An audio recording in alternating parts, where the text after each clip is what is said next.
On everybody. So recently, on the last episode of the Cube, Lisa and I were discussing things of uh, with Noah and the USA ID, and we've been hearing a lot of discussion around different Noah products and the unavailability of them currently, and couldn't figure out maybe the reasoning why. So we did a little digging around. If you check out the episode, we go around the Noah website to kind of figure out actually what products are available and what weren't. And there definitely is products that aren't available, and some of them do affect, what I like to do with weather and meteorology. And couldn't really figure out the reasoning why. So I left kind of puzzled from the episode that day. And during the weekend, I listened to the Joe Rogan Experience with Mike Benz, and he actually made it a lot clearer, provided a lot of clarity after explaining the whole deep rooted issues with USAID, how the agency embeds itself in many of the government's departments. And that would be also be like the Department of Commerce and NOAA, because that is part of that. And what I have, after hearing what he said, and specifically saying that the hurricanes, all of the stations, weather stations that have been put around the world, say over the past 30, 40 years, to help monitor climate change, droughts, hurricanes, all have a more nefarious purpose behind them, which I kind of found disturbing. And just tried to link some things together to see if any of that actually clicked. And, reading through some other articles through the State Department, many people can easily find right on there from USAID themselves what they have been doing. And it's funny because many of us would have never thought to really go ahead and just look. And you go right on the Google search bar, and right away it pulls up, what I was looking for here. And first thing that pops up, just putting in USAID and NOAA. And it says they have a partnership on projects to help countries build weather stations and manage fishery. NOAA also is in control of the game, wildlife, and fishery. That's very important. They want to create sustainability, supposedly, for places that are underprivileged with not having enough food or food scarcity. Simple click on one of these sites, the NOAA fishery, you can easily see that this is the project that USAID has funded, and it is partnered in numerous different Latin American countries. And this started, looks like, in 2016. And the project itself is completely up and down the South American coastline. If you go to each one of those countries, which is funny and ironic, a lot of them have not nice things to say about this USAID. So it wouldn't really surprise me that currently a lot of these products and things that are on NOAA's site and other things that are linked with the USAID are not available and won't be until they're investigated and cleared for make sure that there is no nefarious purposes. Because the bottom line is that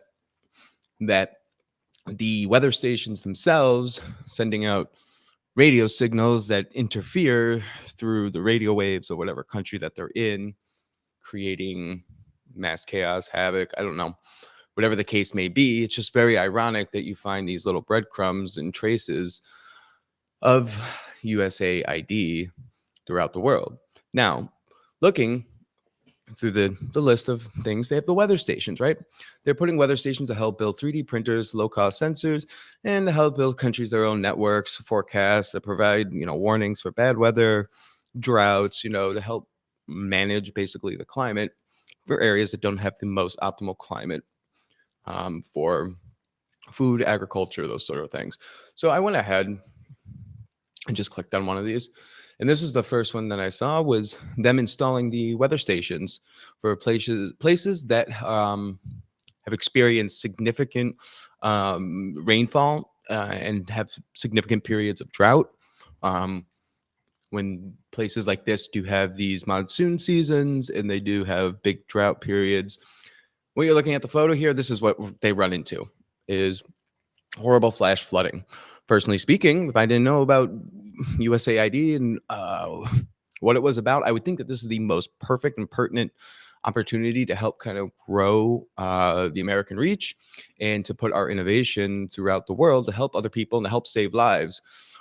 However, putting these radio stations here powered by USAID from the American people, mind you, the American people right here, the American people, right?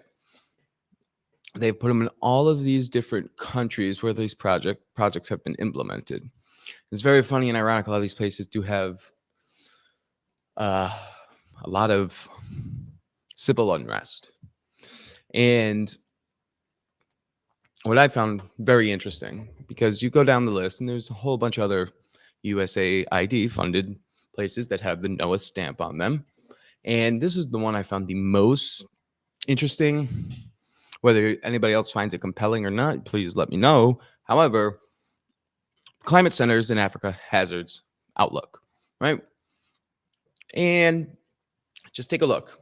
This is where these places here are the, just say, concentrated areas for places that have abnormal dryness, routine flooding, like monsoon season, stuff like that, and places that have been experiencing abnormal tropical cyclones. So, because of that, we have put sensors all throughout these areas. And recently, there has been a lot of, just say, on civil unrest that has been going on in some of these countries, in the South African countries, that have had these stations here for it looks like a good 6-7 years for certain places, because now they have data to kind of reference off of. This is just a very, very recent, as you can see, it's a very, very recent document that has been put out by USAID and Noaa, talking about the different rainfall abnormalities. However, we all very much know that the South African countries, mainly South Africa, Zimbabwe, I don't know, really, Kenya's that civilly unrest, and Madagascar, Congo, the Democratic Republic of Congo, all of these places have had severe civil unrest for who knows how long for decades. We actually do know, for decades. But the bottom line is that the civil unrest is kind of still continuing, and with spurts of violence. And after listening to what Mike Benz has been kind of explaining and saying to people, I find it very, very interesting that I just kind of read through one of the executive summaries recently about some of the inhumane killings and of the civil uprisings throughout Zimbabwe. And it kind of fits right in line with what Mike Benz was saying here, putting through different messages through radio waves and frequencies for people to intercept, to kind of start like civil unrest and uprisings. Mainly they have to do with, human rights issues and, unjust killings. And it's stated right here that that is what's going on.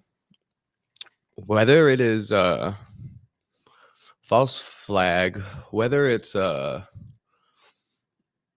something to just kind of get the fire started, seems to me that this is a reason for us to bring attention to it. You notice that all these little breadcrumbs have kind of spread across all the different departments to try to kind of reinforce instituting what we have already with USAID. Unfortunately, it brings a very, very bad a bad combination, because what we are kind of looking at are people who are just trying to do their honest day's work, people who are trying to go about their everyday. People think that they are trying to help other people. And in the end, when there is a secret organization funding things, which is not much of a secret anymore, but when you have secret organizations funding organizations that are necessary and pertinent to the well-being and the complete functionality of our society, well, you got a big problem. And the big problem is trust. And now we are looking at people, everyday people, at war with one another, to where someone like me who tries to not go too far into the rabbit hole, but tries to dive into some of the narratives, because I like to kind of know what is true and what's not. And it really only takes a few minutes to kind of figure out what is reality and what is a painted narrative. So it leaves people like me at odds end with other people, because you get called conspiracy theorist, crazy.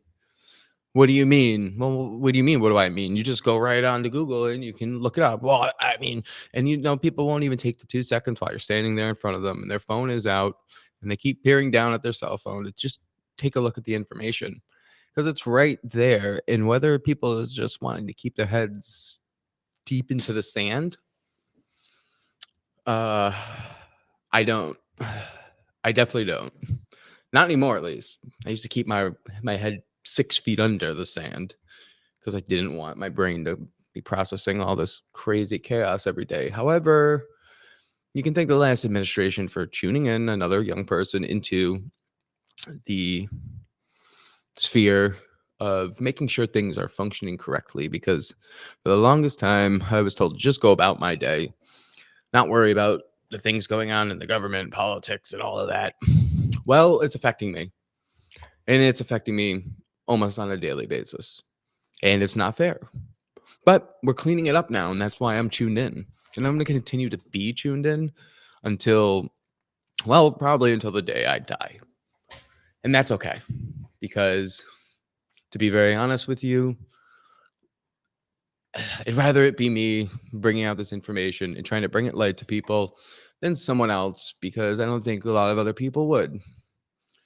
And I hope sometimes it'll help some people who are trying to seek the light or try to find some real answers. However, I feel like it's almost folly at this point, because the indoctrination that the social media causes and the mainstream media and the repetition of the same narratives, some people get so trapped and stuck in it, and they're just harnessed and suspended from this ceiling, kind of like Tom Cruise, in Mission Impossible. And they're just trying so hard to reach this impossible thing that they believe is still there. And they just need another inch or so. But got to pull you up, because the lasers are coming and the alarm has been sounded. And if you don't go in hiding soon enough and far enough and get pulled out of there from hanging down from the ceiling, you might just get caught. And that's what we're looking at now. And I don't know how many more years or months or days it may be until people stop becoming at odds with each other and we become a one united country again in America. But I think we got a real big problem with the ideology behind certain movements and factions. And I think there's a lot of non-American driven thoughts and ideas behind it, which is okay. It's okay to have other ideas and thoughts. But we've kind of seen where those have led over the past several years. And I'm not going back to that. I know I'm not going back to that. And it's just up to everyone else whether they want to or not. And I just wanted to do this for everybody to kind of put an update to that, because I found it very interesting after hearing the Mike Benz episode, what happened, and kind of linking pieces together. However, it's upsetting because it does affect me and it affects everyone else too. Whether we're really going to get answers or not, whether people are held accountable for their actions, that's unseen to be said at the moment. But What I do know is people are running for the hills. So that means people have done something wrong. People's arms are up and flailing and screaming, no, no, no, no. It means you did something wrong. And I really don't want any more conflict between people. The tension. I mean, the people who are running the country right now, straighten up, because America is sick of it. We're all acting a fool. But I'm going to wrap it up there. I just wanted to share that with you. Make sure that you subscribe. And if you did like and enjoy this, please hit the like button, because I would greatly appreciate it. And next week, we are going to be bringing back another episode of The Cube. This week was a very busy past few days. Had extra work obligations on top of a whole bunch of club obligations that I had to take care of this week, and just didn't get around to it.